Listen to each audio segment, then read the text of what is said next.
Hello, everybody. My guest today is Manny Medina. He's a CEO of Outreach, the leading sales engagement platform. Medina joined Amazon's AWS team as an early employee and helped Microsoft drive the mobile division from launch to $50 million in annual revenue.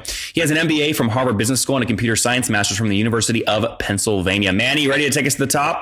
Let's do this. All right, come on. In the bio, your team says the leading sales engagement platform. You know I have to push you on the fluffy stuff. So how do you know you're the leading one? We have a good sense of the market, and we always know who's buying who. We are in a very privileged position in which we are creating a new category. So as the category is getting created, people are talking to all of us, to everybody in the category. So we have visibility into who is doing what at all times. So we track very closely the wins and the losses and the sizes of each of those and the expansion opportunities and so forth. So we know by the numbers that we are the one that with the most accounts and the most money. Yeah. Because we're also growing, we're also racing, and we're close to Silicon Valley and everything. We hear the feedback from investors telling us that we are the leading. So it's both the feedback loop and the market itself telling us. So when you were back on the show last in February of 2018, you'd said you were at about 250 employees at the time. You'd raised, I think, 60 million in funding is what you said. Give us an update on those two numbers. What's team size today, and have you raised additional capital? We haven't raised additional capital, but we are, we're always talking to investors, so don't be surprised as news come out. We are at 315 employees right now. We actually just moved. We're in brand new offices right here in Seattle. And we are hiring a fresh new batch of the C-level suite. So we have a new CRO. And what else? Well, Manny, hold on. New CRO. This is usually one of the first signals I'm looking for anyone that I think might be pushing 100 million in ARR in terms of, hey, we're looking at going public. So who was the CRO, and have they taken a company public recently? No. So right. So no, we had our CRO. We hired Mike Mooney from Centrify. Yeah. And he was involved in growing, north of 300 million with HP and then with Imperva. He took him to almost 800 million in ARR, and then recently he joined Centrify, but that got acquired by Thoma Bravo. So he's looking for a clean slate, something to take from zero to public himself. Well, Manny, you're not exactly at zero anymore. I mean, maybe more like 60 to public, right? Well, 60 to public, and the public numbers are a moving target, right? So you can't, 200 is a new 100. So you can is no longer. Is that right? Is that it? It's really, you got to hit 200 million in ARR to have a good IPO. That's what Goldman is telling everybody. Interesting. So, why do you think that is?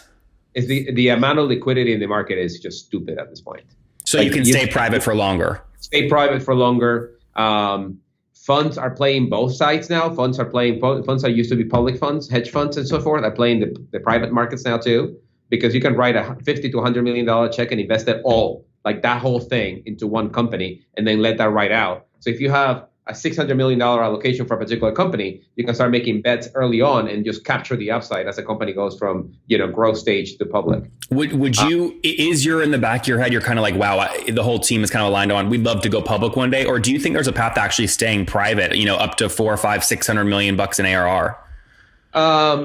I think that we have to go public. Why? The accountability is different. The liquidity is different. The liquidity, the ability. I want to do what Amazon is doing, which is they pay their salaries fairly low, but each employee is capturing the entire upside of their execution because of the market reward. You see what I mean? Equity. So that is, exactly. It's a beautiful position to be in which you sort of cap your base, but the market is paying your employees, their bonuses and their salary increases. So it's an incredible position to be in, and I wanna be the Amazon for SaaS enterprise. Yeah, you see it as a way to potentially attract talent, but save your cash flow, use the equity value and the liquid markets to build a rockstar team.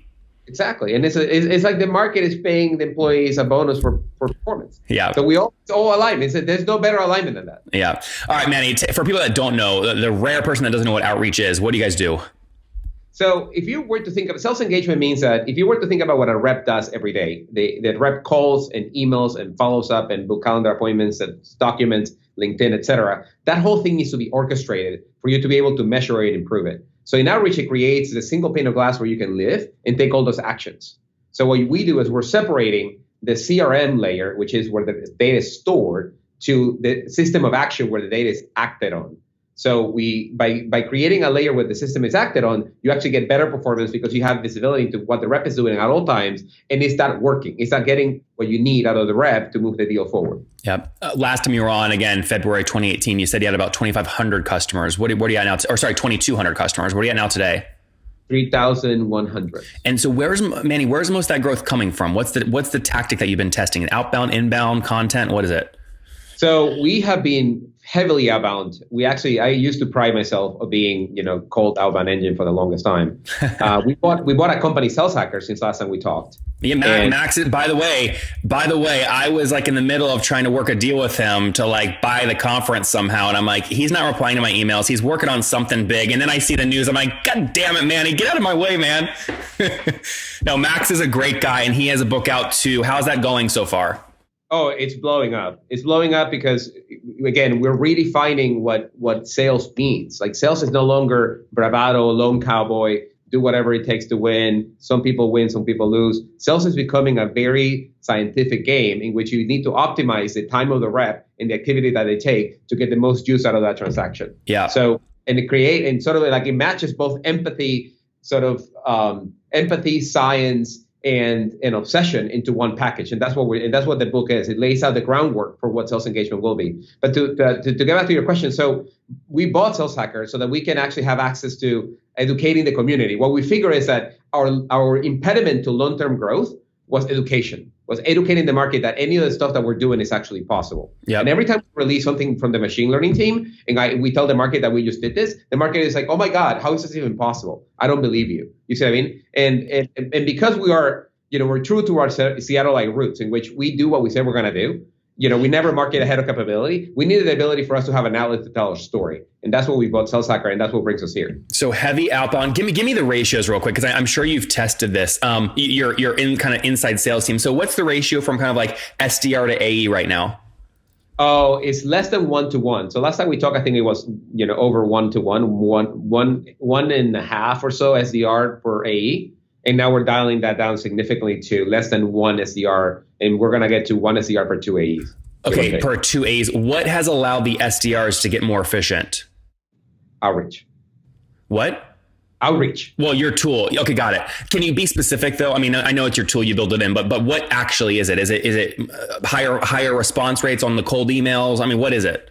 So it's because we are nonstop testing. So we have a team actually internally that what they do is they test language, and as we break down by persona, right? So we figure out what persona we're reaching out, and then for each of those personas, we break it down by segment. You see what I mean? So you have persona mid-market, persona enterprise, persona blah, blah. How many personas do you have, by the way? On the SDR team, I think we're testing about 15, give or take. And then go down one more layer. You said each persona has segments. How many segments? So we have 4 segments. So we have 4 segments and about 4 personas. So 4 by 4 is 16. So there's a few that are that are just non-performing for us. So we have about 15 sort of sequence types that is addressing each of these persona market dot in the matrix, right? And so for each we have a sequence, and then we test everything that goes out to them. So to make sure that we are every performance improvement of like 1% of connection rate, or 1% on reply rates, or 1% of connect rates on LinkedIn creates a downstream effect on the amount of funnel that you can create per SDR. Hold on, Manny, hold on. That's a really valuable thing. I want to go deeper there real quick. You just mentioned cold outreach on LinkedIn. Again, testing maybe the subject line and the first sentence of the in-mail, or like the cold email. What are like 2 or 3 other like first touches you're experimenting with besides email and LinkedIn outreach? Packages. What do you mean? I feel direct mail. So really? So sending you something ahead of the call, sending you something ahead of the email has incredible ability to move the needle. So the way you think about your entire go-to-market program is that you have an efficient frontier of what is SDR generated versus sales prospected by the AE versus figure that out versus what is the number that you're solving for in your CAC, in your payback time, and in your margin. And then you sort of like draw a line and like you figure out what is the right combo per segment based on your ACV and based on your time to close, so that you can actually get to the right economic unit for that persona. You see what I mean? So So what we're constantly doing is constantly saying, okay, so my SDR is going to perform all these activities and I'm going to get all this juice out of it. While we're ABMing, we're doing an account-based marketing program against the same persona. Meaning the moment you're reading, the moment you get a package, you also get an ad on LinkedIn. You're also getting, and then the moment you click on that and you see something on the website, you're also getting retargeted. And at the same time, you're getting, and then we see, what do you spend time on? And then we have a call outbound going to you saying, hey, I noticed you did this. Will you want to talk about it? So the ability to create that surrounding of the experiencing is that what gives us the ability to measure what is efficient and what is not. Manny, give me the inputs again. You said CAC, payback. What are the other things that change depending on which segment and persona combo you're at? The deal. So CAC, payback, the ACD. Okay. And then how long does it take to land that deal? You see what I mean? Because if you're running if your team is in prospecting against a deal, but it takes 6 months to land a $10,000 deal, that's not very efficient. You see what I mean? So you want to figure out what is the right ACV, CAC, deal length combination to figure out the right program for that. Is there any single metric you are normalizing across all your segments? Like you never want payback to be longer than 8 months? You never want payback to be longer than 20 months. Okay. Gross margin adjusted payback. Anything below 20 months. So when you say gross margin adjusted, just to be clear, you're taking your ACV, your first year ACV, you're then taking your CAC, and then you're multiplying times whatever, 87, 84%, whatever your margin is. Precisely. What is your margin? I think it's in the 80% right now. Okay, got it. Good. Okay, and most SaaS companies will have roughly, like, assuming there's nothing weird, right? Like you don't have a big component of professional services, et cetera. Like assuming all that, you're a good, healthy SaaS company should be running margins in the somewhere between 80 to 70%, 65% even if you're growing really fast, because the majority of it is support in Amazon Web Services or Google Cloud or whatever you're using. Finish the kind of sales stack you're using with me right now. So less than one SDR per 2 AEs. Once an AE closes that deal, are they passed off to a customer success person, or does the AE own the upsell expansion as well? That's a great question. So the moment you close a deal, for us in particular, adoption, because we're an engagement, we're a system of action, adoption is our true north. So the moment you close a deal, then it gets passed on to what we call an implementation manager. An implementation manager takes that entire account, the seat. So if somebody bought 100 seats, that deal comes to the implementation manager, and we need to assure that 70% of those seats have daily usage. Like measured by logins or number of messages sent? Measured by, we call them sales positive motions. So the ability for you to use the application manually, like you're doing something in the application that creates an opportunity, creates a meeting, creates a reply, creates a follow-up, whatever is creating something that is moving the deal forward, we measure. And we need to get 70% of the seats doing daily positive motions. And that's when we graduate into a CSM. And then the CSM gets into the business of educating that account as opposed to getting to adopt. Okay. And that's break it down. Your typical implementation manager is on these accounts for about how long? Does that take a month or a year? It depends on the length of the deployment. So if it's, again, 100% account deployment, it usually takes about a month to 2 months to get everybody to learn and to use it at a scale in such a way that it doesn't become a problem downstream of adoption, et cetera. Okay, so this is your tactic to get month 1 to month 2 churn as low as you possibly can, right? Precisely. Okay. And that's how we manage to have our net retention is in the 140s right now because of that trick. But by the way, Manny, I do a lot of these interviews. I mean, I would consider that world-class net revenue retention. Yes, but that's how you do it. It's like you solve for the user activity by attacking that user activity up front while the deal is hot, while there is engagement and you have the champion, the ink is still wet on paper. That's when you attack the adoption problem so that you don't have to deal with that, later on when you're trying to do your renewal, upsell, cross-sell, or whatever. How many implementation managers per AE? Depending on the size of the AE, but we usually have at this point we have 1-to-1. Okay, got it. So Manny, I'm just gonna summarize up to the CSM. Less than one SDR is keeping 2 AEs busy. Those 2 AEs are closing, and all the things those 2 AEs close, one implementation manager can handle over, a month to 4 months, however long it takes to onboard 70%, measured by sales process motions. Once the implementation manager hits that 70% seat usage, it's passed off to a CSM and call it month 4, 5, 6, somewhere in that time frame. How many CSMs per implementation managers? Or AEs? It's a little lower because at this point, the CSM is working on it or education programs, meaning he doesn't. The CSM, she doesn't have to worry about adoption anymore. She has to worry about education. So we already have dashboards for all of them to see how sophisticated they are in the platform. Meaning, are they using A/B testing? Are they using persona triggers? Do they have their inbound workflows capturing outreach as opposed to the outbound workflows? And if it's not, then go capture that other workflow. Then go capture the account executive workflow. So the CSM is already trained to see for opportunities to capture additional workflows and bring them into outreach. So it's like the implementation manager is going wide, 70% seats. The CMSs go deep. Correct. Yeah, interesting. Okay, here's a big question. This is a big debate right now amongst other companies in the 100 million kind of ARR range. Are your CSMs quota carrying based off expansion revenue? That is a hot topic. Yeah.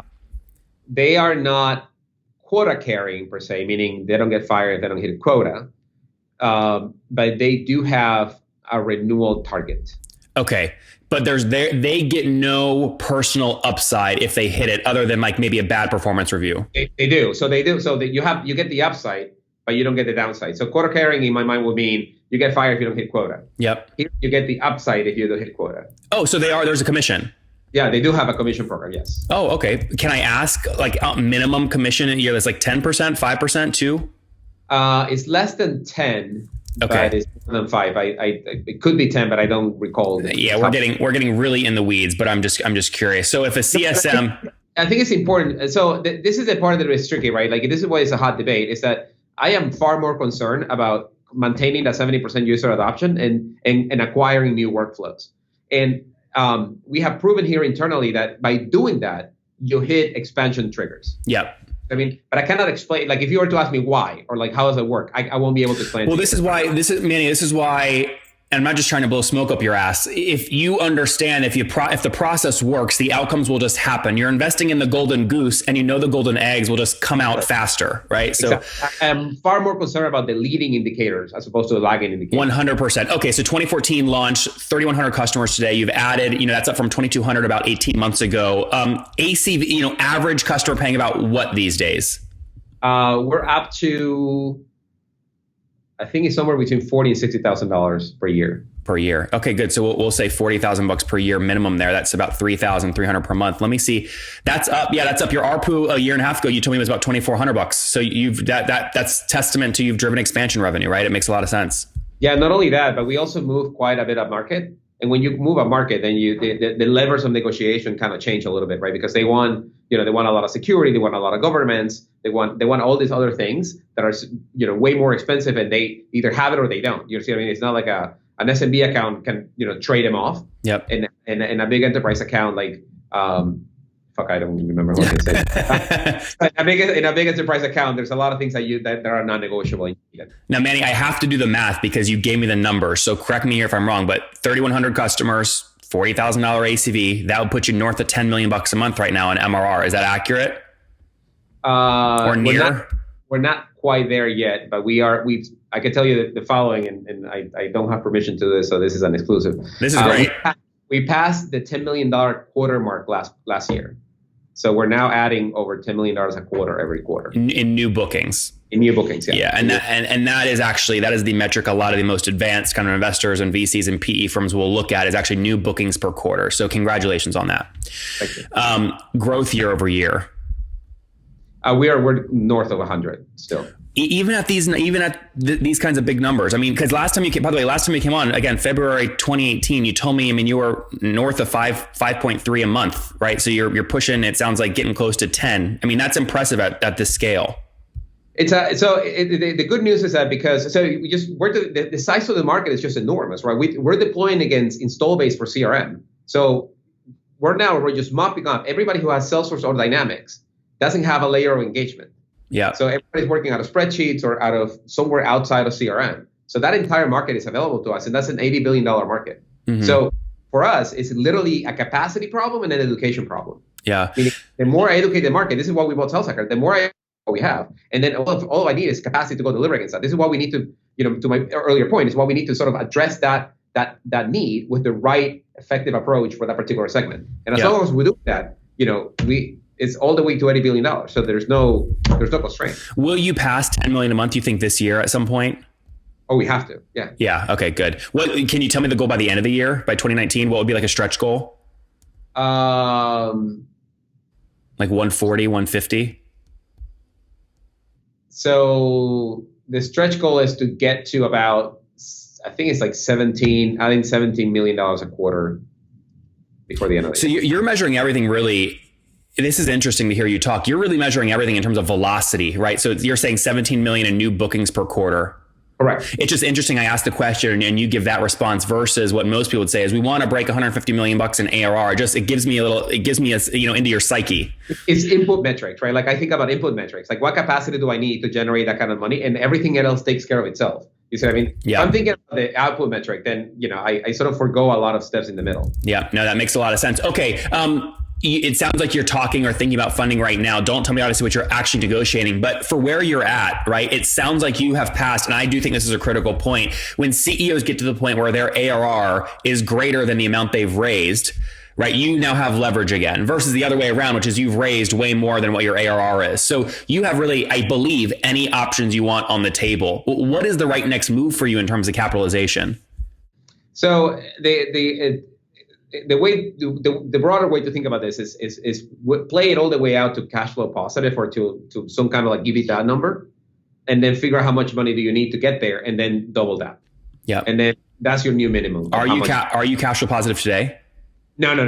Okay. We're going to have to do that. And then we're in a tricky situation that because we're so sales driven, we have to buy the capacity at the beginning of the year, ramp that capacity, make it productive, and then that delivers a double. So every time we double, we have to sort of execute the same trick. Now, that all becomes sort of like self-sustaining in about a year or two. And that's not even including international. And that may put a dent in the whole plan. Manny, we have to wrap up. I just realized we lost track of time. But I mean, can you give me a general sense of scale there? Are you burning like $1 million net per month or $2 million net per month? Where are you generally?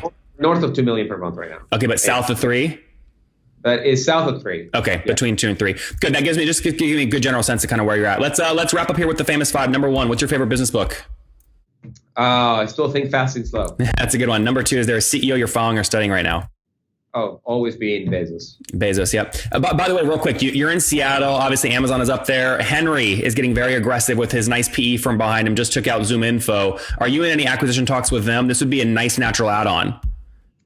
No, Henry. I take notes from Henry. You know what I mean? When I grow up, I want to be like Henry. Well, he gave me the same process I asked you, and I'll write a big post on comparing your process with his in terms of SDR to AE to CSM. All right. Henry's a genius because he has SDRs doing his expansion. No, I know. You know something else too. He has employed, and he doesn't talk about this a lot, he has employed actually external firms to run a lot of his engine. And I've interviewed a few of them. And so when you add them all together, it's like little mini SWAT teams running different tests. That's right. Makes sense. Number 3, Manny, what's your favorite online tool for building your company besides outreach?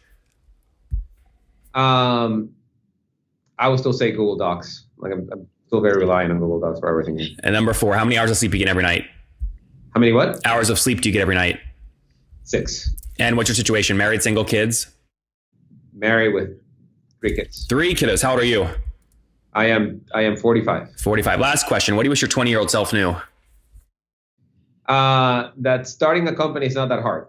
It's just a lot harder than it looks. It looks a lot harder than it is. Guys, it looks harder than it is. Coming from Manny, again, outreach growing fast, 3,100 customers, bookings per quarter. Now they passed last year 10 million in new bookings per quarter, hoping to break 17 million in new bookings per quarter by Q4 of 2019. That'll put them past $10 million per month in revenue. They're still growing 100% year over year, even at their scale. 60 million raised, maybe a big announcement on the way in terms of funding. We'll see what happens. Burning call it between 2 and 3 million per month right now, which again is allowing them to drive so much growth. 350 folks on the team in Seattle, 145% net revenue retention, super impressive. Less than 1 SDR for 2 AEs, then 1 implementation manager, and then again CSMs that are incentivized with commissions to drive expansion revenue. Interesting model, Manny. Thanks for taking us to the top.